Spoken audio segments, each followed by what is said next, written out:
አልሸባብ ሞቃዲሾን ከበበ፣ ለኢትዮጵያም ስጋት ፈጥሯል።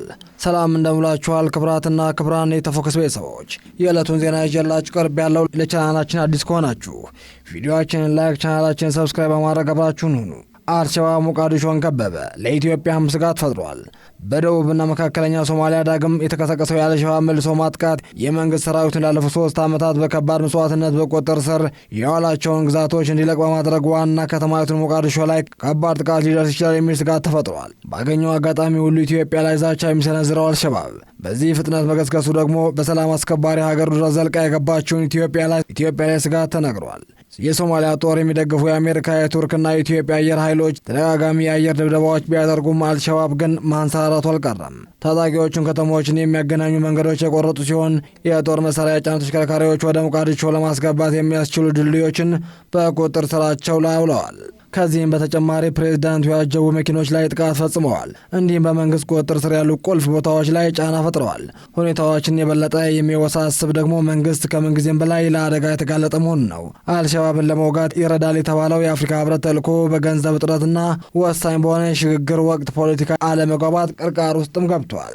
ፕሬዝዳንት መሐሙድ ከ5-10 ዓመታት በኋላም በአገሪቱ ለመጀመሪያ ጊዜ ቀጥተኛ ምርጫ እንዲካሄድ መወሰናቸው ተከትሎ ከተቀናቃኛቸው ጋር ውዝግብ ውስጥ ገብተዋል። ፕሬዝዳንት መሐሙድ በአውሮፓውያኑ መጋቢት 18 2025 ሞቃዲሾ ውስጥም ከአልሸባብ ጋር ውጊያ ወደሚካሄድበት አካባቢ ሲጓዙ የአጃቢዎቹ መኪና ላይ የቦምብ ጥቃትም ተርፈዋል። በሚቀጥለው ዓመት ለቀጣይ ፕሬዝዳንታዊ ምርጫ ሙከራ ሆኖ ያገለግላል ተብሎ የሚጠበቀው የአካባቢ ምክር ቤት ምርጫም በሰኔ መጨረሻ ለማካሄድ ቀጠሮ ተይዞለታል።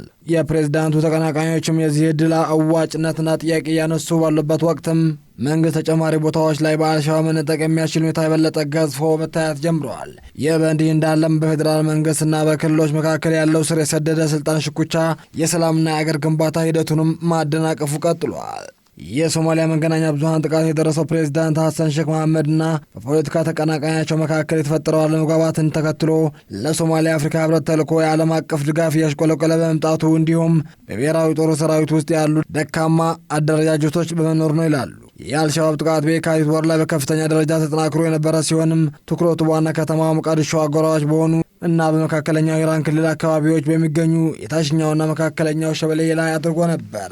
አልሸባብ ወደ አውሮፓውያኑ አቆጣጠር ከ2022 ጀምሮ መንግስት ጦር ኃይል ተወስዶበት የነበረው 3 ክልሎችን የሚገኙ በርካታ መንደሮችና ከተሞችን በቁጥጥር ስር አውሏል። እነዚህ ታጣቂዎች ቁጥጥር ስር ደግሞ የወደቁ ስፍራዎች በሞቃዲሾና በሸበሌ ክልል እንዲሁም የተቀረው የአገሪቱ አካባቢዎች ወታደሮችና አስፈላጊ ቁሳቁሶችን ለማጓጓዝ ወሳኝ ናቸው ተብሏል።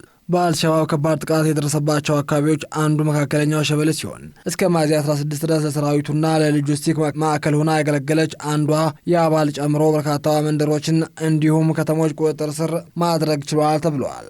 የአዳን አባል ታጣቂዎች እጅ መውደቋ ለሰራዊቱና ለመንግስት ቁልፍ ቦታዎች ከማጣት ባሻገርም ተምሳሌታዊ ውድቀት ነበር። አልሸባብ መንግስት ኃይሎች ላይ የውጊያ የበላይነት ባሳየበት ወቅትም የአገሪቱ ጦር አዛዥ ጀነራል አድዋ ዩሱፍ ራጌ እና ወታደራዊ ፍርድ ቤት ኃላፊ ሐሰን አሊ ኑር በከተማ ውስጥም ነበሩ ተብሏል።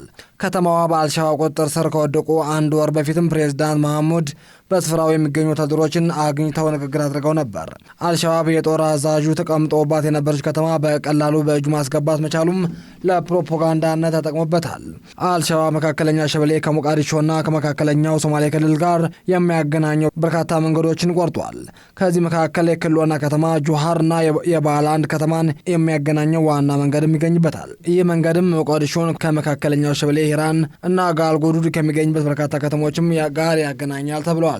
አሁን በመንግስት ቁጥጥር ስር የሚገኙት እንደ ጆሃርና ማሃዳ ያሉ ዋና ከተሞችን መንገዶቻቸውን ታጣቂ ቡድን ቁጥጥር ስር ወድቆ ስጋት ውስጥም ገብተዋል። ታጣቂዎቹ በአደን ያባል በኋላ በክልሉ ውስጥም ለሰራዊት በጣም አስፈላጊ የሆነው ዋርዲ መያዙ እየገለጹ ነው። መንግስትና አንዳንድ የግል መገናኛ ብዙሃን የአገሪቱ ጦር አካባቢና ቁልፍ የአየር ማረፊያ ቦታዎችን መልሰው በቁጥራቸው ስር ማዋል ችለዋል ሲሉ ያስነብባሉ። በኢራን አልሸባብ ብዙ ቦታዎች ዳግም በቁጥጥር ስር መዋል ችሏል። አብዛኛው መጀመሪያ በመንግስትና በተባባሪዎቹ የጎሳ ታጣቂዎች በ2022 እና በ2023 ከእጁ የወጡ ነበሩ። ክልሉ በ2022 ጀምሮ በአልሸባብ ላይ የማያቋርጥ ጥቃት የሚዘነዝረውና የመንግስት ደጋፊ የሆነው የአዋሴል ተዋጊ ቡድን መነሻ ነው። ታጣቂዎቹም በዚህ ጊዜ ሞቆኮሪን እየከበቡ ሲሆን ግንቦት 18 ከከተማ ውጭም ከባድ ጦርነት መካሄዱ ተዘግቧል። በታጣቂዎችና በመንግስት ኃይሎች መካከል ውጊያ የተካሄደ ባለበት ወቅትም መንግስት ወታደሮቹን ከሞቆኮሪ፣ ኤልደር እና ማሳጋዋ ጨምሮ ከታላቅ የጦር ሰፈሮችም ለማስወጣትና እንደገና የማጥቃት ስልት ለመቀየስ እያሰበ መሆኑ የሚያሳዩ መረጃዎችም እየወጡ ነው።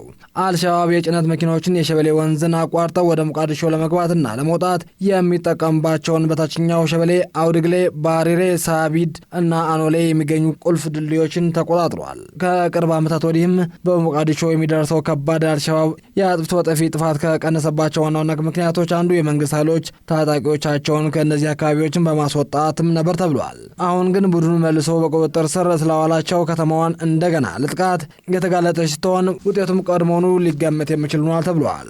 እንደ አውሮፓውያን አቆጣጠር ግንቦት 18 በሞቃዲሾ አልሸባብ ወታደራዊ ካምፕ በስልጠና ላይ የሚገኙ ወታደራዊ ላይ በናጠረ አጥፍቶ ጠፊ ጥቃት 30 አሰልጣኝ ወታደሮች መገደሉና 50 ማቁሰሉ ተናግሯል። የግል መገናኛ ብዙሃን 20 ሰዎች መሞታቸውና 15 መቁሰላቸውም ዘግበው ነበር። ከመጋቢት 15 እስከ ግንቦት 19 ባለው ጊዜ ውስጥ አልሸባብ በሶማሊያ ውስጥ በጣም አስተማማኝ ከሆኑት ስፍራዎች አንዱና የውጭ አገር ዲፕሎማቶች፣ የተባበሩ መንግስታት ቢሮዎችና የአፍሪካ ህብረት ወታደራዊ ተልዕኮ መቀመጫ የሆነውን የሃሌን ህንፃ ቢያንስ 5 ጊዜ ደብድበዋል። ብዙ የሞርታር ጥቃት የደረሰበት ሃላኔ ከአድን አዴ ዓለም አቀፍ አውሮፕላን ማረፊያም አጠገብ ይገኛል ተብሏል። የሚያዝያ 6ቱን ድብደባ ተከትሎም አንዳንድ በረራዎች ወደ ሌላ አቅጣጫ እንዲመለሱ የተገደደ ሲሆን በአካባቢው ባሉ ሌሎች ስፍራዎች ላይም ጥቃት በመድረሱ የአየር ማረፊያ አደጋ ጊዜ ደወል ተሰምቶ ነበረ። በተጨማሪም አልሸባብ በሚያዝያ 28 በሃላኔ ላይ በተፈጸመው ጥቃት 3 አሜሪካውያን መግደሉና 6 ጣሊያናውያን ማቁሰሉ ተነግሯል። ባለስልጣናቱ መገናኛ ብዙሃን ጥቃቱን እንዳይዘግቡ ከልክለዋል። ታጣቂ ቡድኑ ፕሬዚዳንት መጋቢት 18 በኢራንና በመካከለኛው ሸበሌ የሚገኙትን ወታደሮች ለመጎብኘት ከሞቃዲሾ ሲወጡ አጃቢዎቻቸው ላይ ቦምብ ጥቃት መፈጸም ችሎ ነበር። ምንም እንኳን ፕሬዚዳንቱ ጉዳት ባይደርስባቸውም ጥቃቱ ቢያንስ 8 ሰዎች ሲጎድል የከተማዋን ደህንነት የስጋት ጥላ እንዲያንዛብባት አድርጓል። በተጨማሪ አልሸባብ ከሞቃዲሾ ወጣ ብለው ከአፍጎዬ ከተማ ጋር በሚያገናኘው መንገድ የሚገኙትን ላፎሌ፣ ሀዋብዲ እና ኤልሻቢ አካባቢዎችን አጭር ጊዜም ቢሆን በቁጥር ስር አውሏል ተብሏል። ክብራትና ክብራን የኢትዮፎክስ ቤተሰቦች የዕለቱን ዜና በዚህ ቋጨን። ቀጣይ በሌላ ፕሮግራም እስክንገናኝ ቸር ቆዩ።